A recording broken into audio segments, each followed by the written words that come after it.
Alright, big breath, Solon. We can do this. Hey, welcome back to RDLP. I'm your host, the Prince of Play, Solon. It's nice to see you again on Night in the Woods. When we last left off, we were about to get murder killed. And Angus had just finished talking to us about patterns and how knowing that there are people out there is what keeps him alive. I know this isn't a ghost. This can't, I mean, it really shouldn't be a ghost, or else that would really delegitimize most of what Angus has been talking about for the last episode. That was really, really heavy and lovely and delightful and important shit. But also we're about to get murder killed, and everything about the patterns that I know from media says Angus is not gonna make it through this, because holy shit, he spilled his guts. He had like a whole character arc right in front of us, and then this is where you get rid of those characters that you don't need around anymore. That's the end of his, that's the death sentence right there. And so let's just do it. Let's take one more big breath. I feel a lot better now. Okay, let's go. Deep breaths.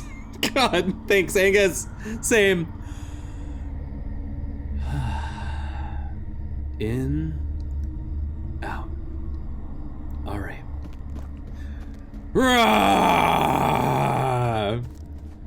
He just ran through that ghost.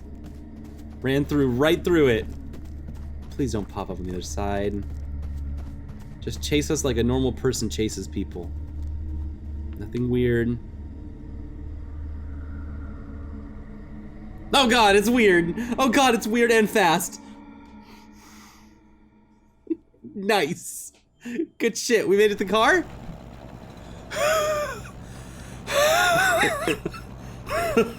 Oh, you okay, big guy? Yeah, I'll be okay in a few minutes. I'm resilient. So that was it. That was the ghost. Or it was some weirdo who lives out there. They probably get lots of kids throwing parties back there. I mean, the party we went to where you threw up, that wasn't too far from there. Why does nobody believe me? May. It's like every other explanation is more likely than ghost. Okay, fine, whatever. Sorry. Grouchy. Headache. That was scary. It's cool. It was. It was really freaking scary. Well, tonight Angus is psychic, but his hat blocks it. Oh, thought Angus is psychic, but his hat blocks it. No clues, but Angus saw him too. This is so much. Okay, that's my most recent page. Also, it says Angus in the stars. That's really nice. Okay. Oh, come on. Hop down. There we go. Dad! Dad! Hey, Dad! Hey, you. You okay? Yeah, weird night. You look really worn out. Yeah. Jeez, I am sore tonight. Need a back brace or something. How do you do it? Do what? Always running, jumping around all crazy. I don't know, I mean, I'm really out of shape. I don't think I've ever been in shape. I used to be, but that was because of my job. New job don't require much like that. Yeah. Okay, go to bed, you. Will do. Just take a lap. And upsy-daisy. Let's go have ourselves a little nightmare. That sounds like a great idea. Sup?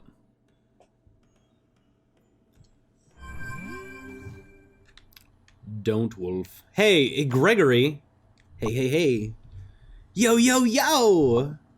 Hey. Did you and Angus have a good time? Did he not tell you about it? Yeah, it was great until it was super scary. You guys saw a weird creepo, huh? Yeah, it was the effing ghost again. Hold on. Angus is thinking it was a hunter? Buck season starts in like 2 days. Oh, what the hell? Oh, Angus! Put him on. K.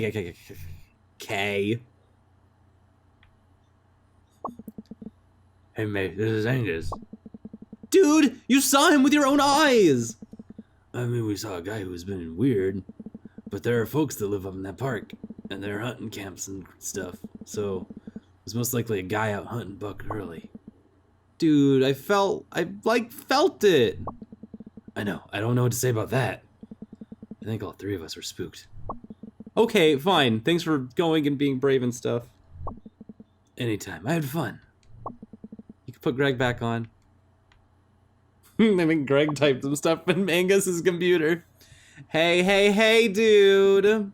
I'm an artiste. Were you doing art just now? Sure was.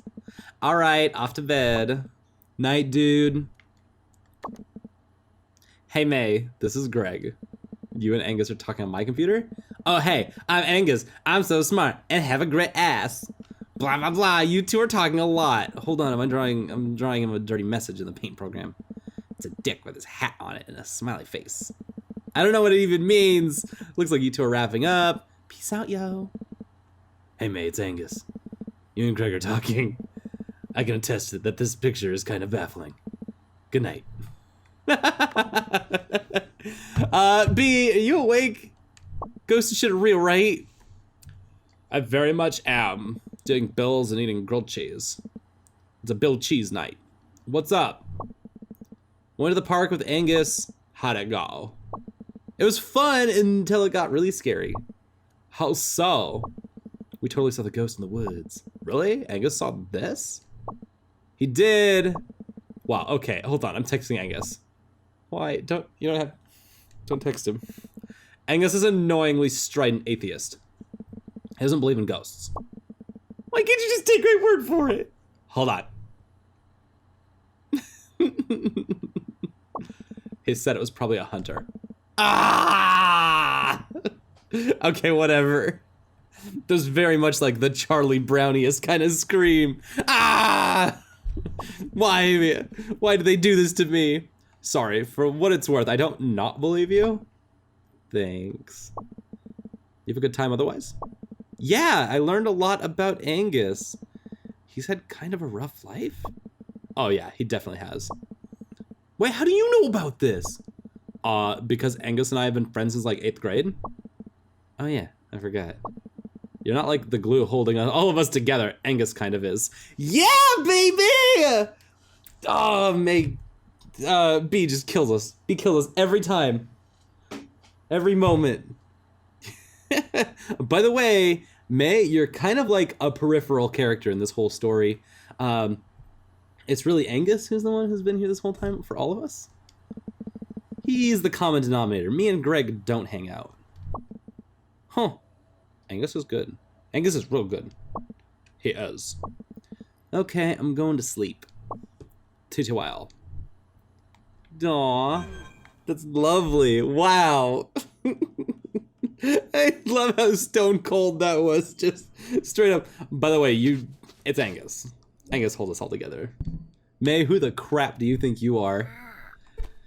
Just a little girl gonna have another nightmare. I love sleeping and nightmares. I love having nightmares every time I sleep. I just hope this one isn't as hard as the last ones. Why is it so dark? I don't know, I just figure I have to run to the left. I'm already angry. I'm already stressed and angry about this. Let's just do some dream jumps. Oh! Is it gonna be the same layout as... Oh, I thought it was gonna be a similar layout to the first one, but nope. Maybe not.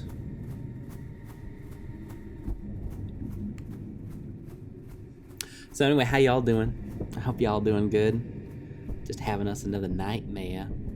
Oh, that looks cool. And there it goes. We're just a little tiny cat in a big old world. It's panning way out. Yeah, it's getting ready for us to face some demons. Hello? Are you cat mama? Meow. Can you talk? Yes. For some reason, you're the first thing here I've thought to, like, talk to. Are you God? I don't even know if I want the answer to that.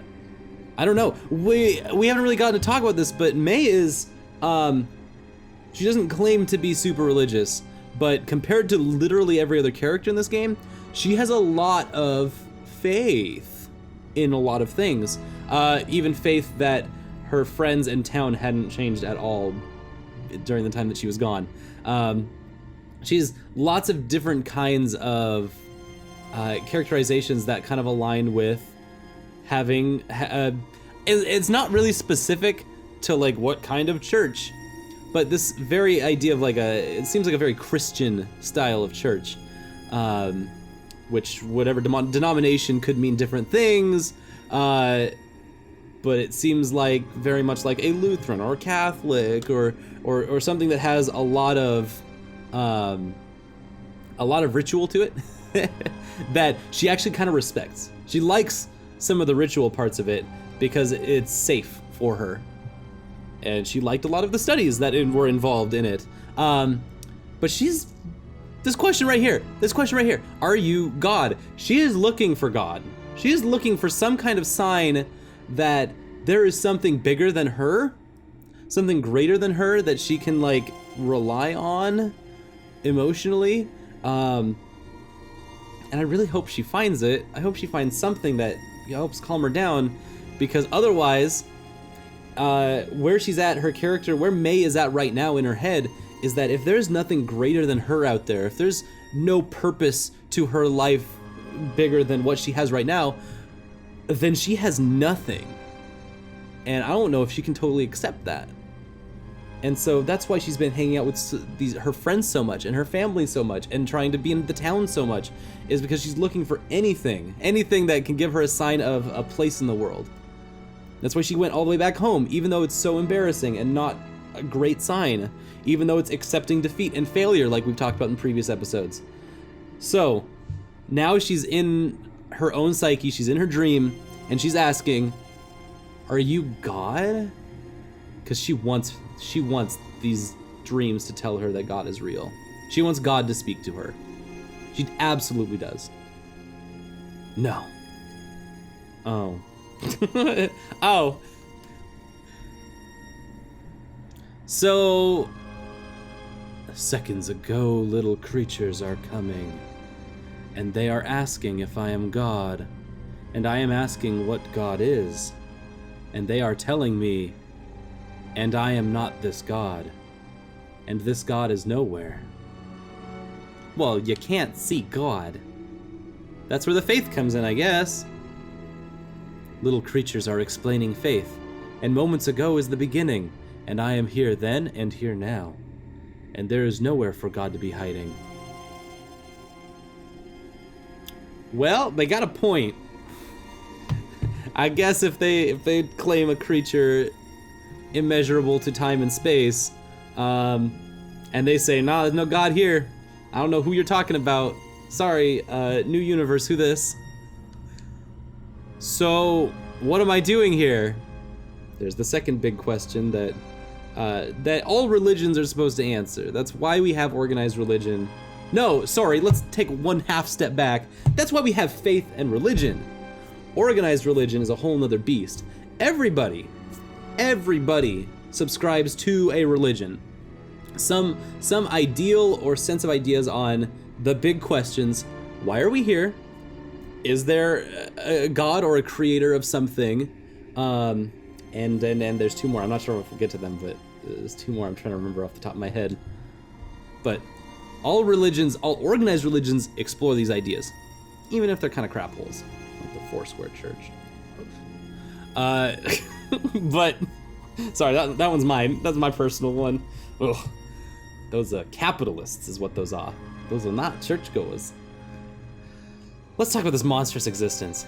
Even fucking Cthulhu explains, why are we here in this universe? Why is there a god? Is there a creator beyond us? And how were we here? And so, yeah. Why do humans exist as a species? What is our collective goal in life? Let's find out. What's this monstrous existence? No, what am I doing here? I'm not a monstrous existence. What are you? What are those other giant animals? Have I been seeing ghosts? They were like bits of the world. And I think I was on a train, but it was like a town. It's all, I lost it. Okay, so a great beast is walking through the sands, and they are climbing into the air, and now they are making a tear, and now they are gone, and now you are here. What? That's a lot of nows. That's a lot of, like, in this time exactlys, and that's not, I don't know, is that how gods work? Is that how time works? A tear? With their hooves, they are making a tear. Little creatures are wandering through the air, and they are dragging in places and echoes of lives, and they are asking me about God. My head hurts. I am going to tell you something, little creature. You are swimming further and further out to sea, and beyond are things blind and terrible. And I am showing you now. It's now. He keeps saying now over and over. Mites? Bugs? We haven't had any insects in this whole game. I don't think. That's a whole new thing to even approach as a concept. What do bugs mean? What does that mean? Oh God, oh God. They are blind, but they are seeing you, and you are coming to them. After this, you are not returning here. I am climbing into the air and closing the sky. Why? I am tired of speaking with little creatures. I am tired of speaking of God. Okay. I will tell you a second thing. There is a hole at the center of everything, and it is always growing. Between the stars, I am seeing it. It is coming, and you are not escaping. And the universe is forgetting you, and the universe is being forgotten. And there is nothing to remember it, not even the things beyond. And now, there is only the hole. They keep saying now again. They say now over and over, as if it's some kind of constant. So, does this mean anything? This is not a question worth answering. What about my home? What about my friends? Do we ask? I mean, we're just asking about human constructs in either one of these. What about my home? What about my friends? Or what about my trees? What about trees in the fall? Do we ask about ourselves? Or should we ask about something else? We're definitely gonna ask about ourselves. We're gonna strictly be like, what about me? By asking these questions. Soon they are dying. Soon they are rotting. You are atoms. And your atoms are not caring if you are existing. Your atoms are monstrous existence. And why am I here, goddammit? Why was I chosen to see all this? Where is this going? Little creature, you are not chosen. There is no one to choose you. This is going nowhere. We are not meeting again, and the universe is forgetting you, and I am remembering you, but not because I am caring. The beginning is moments ago. The end is moments away. There is no time to forget, before all is forgotten. Goodbye, little creature.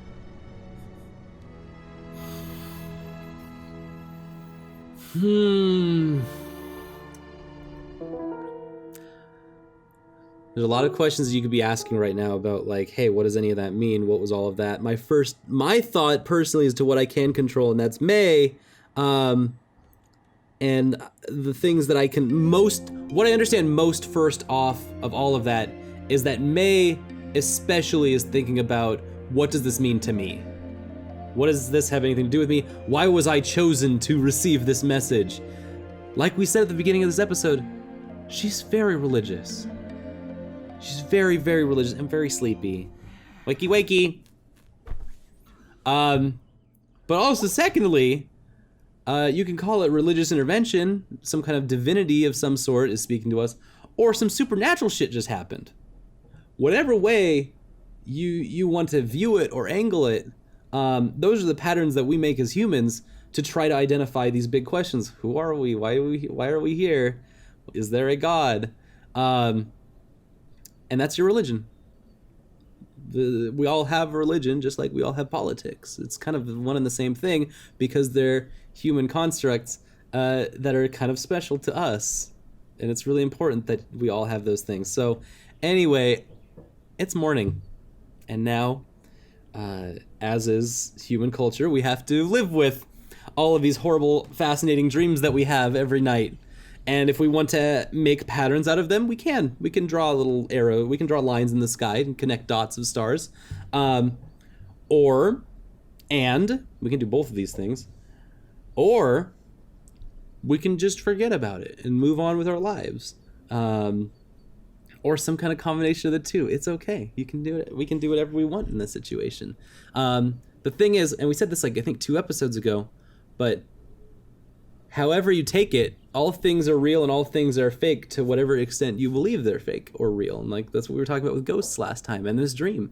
Do we want to take this and be like, wow, we were chosen by some kind of weird immortal being to carry a message of the end times? Or maybe it's a metaphor, or maybe they're speaking more metaphorically. Also, they said now a lot. Why did they say now a lot? What is now supposed to mean when it seemed kind of poetic more than literal? Like, oh, before was just a moment ago and the end will be a moment from now. Those are still discrete moments of time. You're not saying the end is now and the beginning is now, because that would mean one uniform existence itself being a discrete unit, which would be fucking crazy. But anyway, we've shared these moments together. We've shared these moments together, and I value and treasure them so much. So we can get really deep inside of like philosophical discussions about religion and life and politics. But at the end of the day, no matter how it goes, no matter where you're at in your life, I treasure it. I treasure that we get to share these times together, and that's really what's more important here. That's why we play Night in the Woods.